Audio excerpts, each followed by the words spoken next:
vessel when Royal George was launched. It was a top-notch ship of the line with 100 cannons that had been constructed between 1747 and 1756. Originally known as the Royal Anne, she was renamed in honor of King George II upon her launch.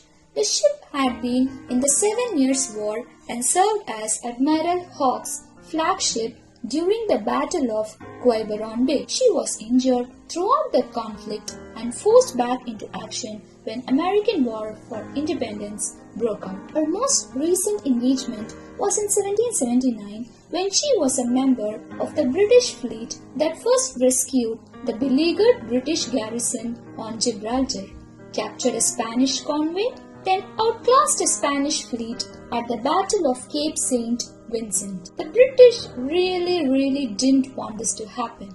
So, another relief convoy was being organized to send more supplies and troops. In 1782, there were rumors that the Spanish and French who had besieged Gibraltar were organizing a great attack to seize it. Because of this, on August 28, 1782, you might find the Royal George at Spithead getting restocked and getting some last-minute repairs done so she could join the Admiral Howe commanded rescue fleet heading for Gibraltar. Because of concerns about desertion, the ship had its complete complement aboard except the Marines who had gone ashore. In addition, many of her commanders had families aboard and the spouses of the troops and traders trying to sell their wares. There may have been as many as 1,200 persons on board that day, including 60 children, although no one is certain of the exact number.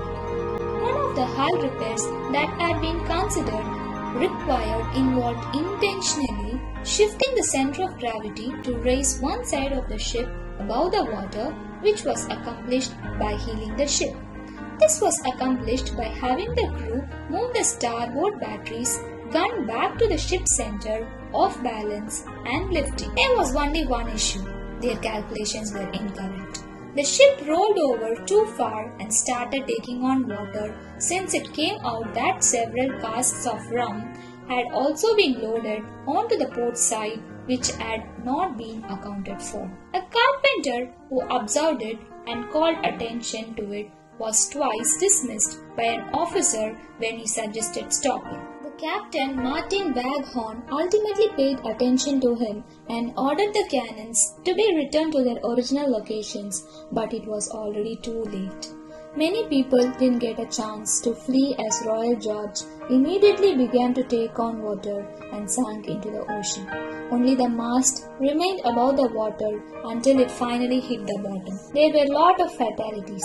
Around 900 of the around 1,200 souls on board perished, including all but one of the children. Captain Waghorn survived because he was on the deck and was thrown overboard as the ship sank, along with 254 other people, including the aforementioned youngster.